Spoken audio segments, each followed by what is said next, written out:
Have you been told you've got spondylolisthesis in your lower back? Maybe it's L5 slipping over S1, or maybe you're just left wondering what this actually means for your recovery. It does sound serious, and sometimes it really can be.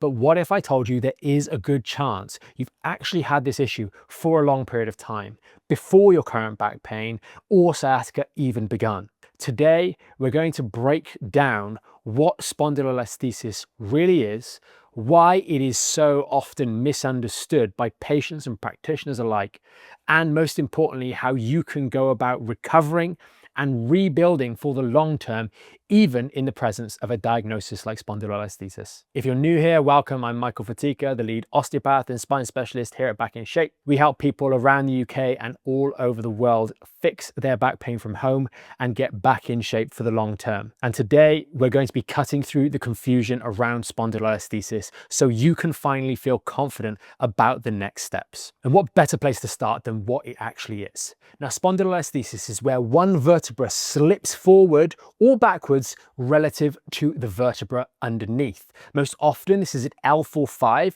and L5-S1, the last two segments of the lumbar spine. The most common type is going to be the anterolisthesis sliding forwards. Less commonly, you're going to see a retrolisthesis. This is where the vertebra slides backwards. We grade these in severity like this.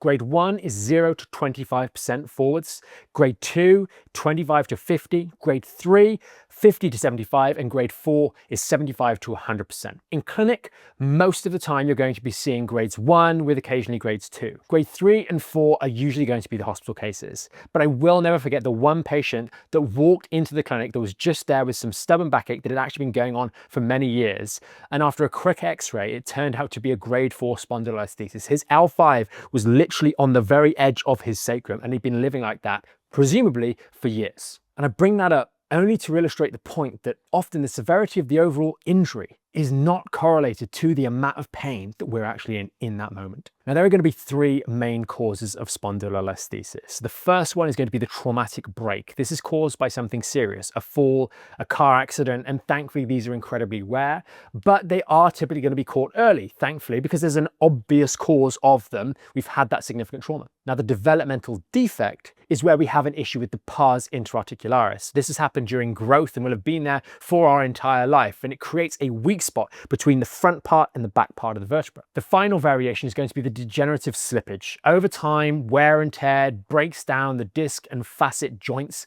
leading to a gradual sliding forwards or backwards. Now, one of the things with spondylolisthesis is that it rarely comes alone on reports. You'll often hear it grouped with terms like disc bulges or herniations, degenerative disc disease, on the facets, facet joint changes, maybe spinal stenosis or foraminal narrowing.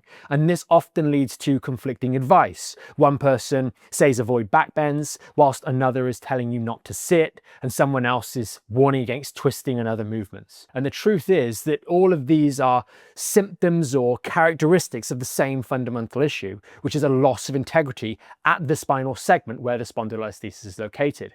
And the real solution here, stabilization, is the way forwards, rather than chasing symptoms by endlessly looking for short-term fixes and hacks. And really what's happening here in those consultations is different professionals and specialists are just talking about a different nuanced part of the same overriding problem. Now, one of the common great back exercises that we recommend is the tau decompression. And the question over this exercise with spondylolisthesis is whether the tau decompression is actually a safe one to be doing. Now, the answer here is yes, with care. So many people with long-standing back issues lose the natural backward bending curve that's there by sitting all day for too long.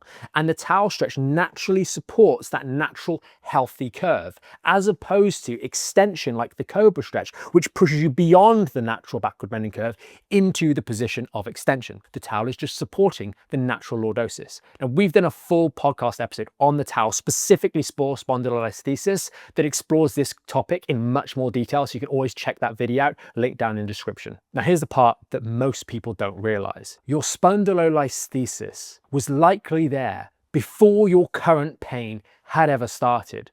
Pain often comes when your body is compensating.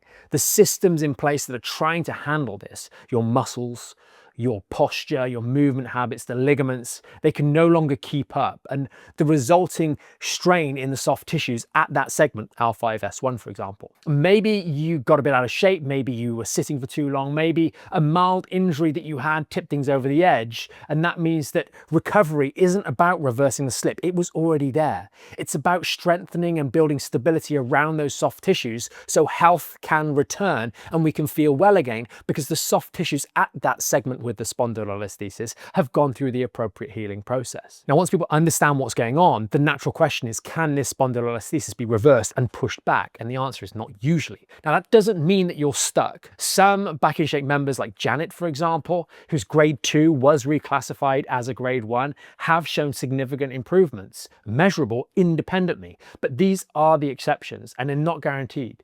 But what is guaranteed, and that you should expect, is that you can absolutely rebuild the strength, function and structure in that area of the lower back and build confidence. Now here's how. We develop strong, coordinated spinal support. We improve the spine control under load. We strengthen the hip sockets and muscles and restore flexibility, and stay consistent with this kind of recovery plan for the long term. What that looks like is the kind of stuff we help our members with in the program. We use this proven roadmap to help members in the Back in Shape program, and it works especially well for spondylolisthesis. First, we start with control. Learning to move in a way that represents and supports the neutral spine using exercises like our Core 5, which includes the dead bug, the marching bridge, the squat, the hip hinge and step up, all exercises that anybody can start. Second, we have to apply these to daily life. These movements help you with real world actions like getting up out of a chair, the squat, lifting, walking upstairs, hip hinge and step up respectively. Thirdly, we have to apply those to the daily life. We have to actually do it, not only our squat, but these movements will help in those real world actions like getting up out of the chair, like lifting, and like walking up the stairs, so we can actually start to make ourselves safer on a day-to-day basis. And finally, over time, we're going to gradually build capacity, build strength, and build resilience in that section of the spine. And these skills work fundamentally, whether you're early in your recovery or starting from a more vulnerable place. But one of the most important things is that you don't get stuck. The biggest danger isn't the diagnosis, it's the conclusion that follows. One practitioner talks about stenosis, another talks about the facet joints, and someone else is talking about the spondylolisthesis itself. You end up being overwhelmed, worried, and doing nothing, thinking different people have conflicting opinions, so maybe I should just stop. And sometimes this happens for months. But the truth is, you need to start. And stabilization is the best place to be, no matter what variation of the problem you have been labeled with. It's literally those kind of stability exercises that we mentioned earlier, the Core 5, are the safest thing you will do each day when done correctly. So to wrap it up, spondylolisthesis might sound like a complex or even scary diagnosis, but it doesn't need to stop you. If you do focus on stability of your spine, rebuilding progressively, and staying consistent to your rehabilitation, you will get better. Avoid the gimmicky stretches out there, skip the trendy hacks that are all over social media, and instead use strategies that are working, that are structured rehab, that are supportive relief strategies, and provide clear education in the process. If you made it this far through the video, thank you for watching. If this helped you better understand your spondylolisthesis, let us know down in the comments what were your biggest takeaways, and consider sharing it with someone who's confused about their back pain or diagnosis of spondylolisthesis too. We've got tons and tons of free resources on the website, on the YouTube channel, and the other socials. So check those out. And if you want to take full control of your recovery, then you would check out the free masterclass, which is an 80-minute in-depth dive into recovering from back pain. Or better yet, you can join the program and get support from us through the guided step-by-step process in the Back in Shape program. Thanks again, and we'll see you in the next one.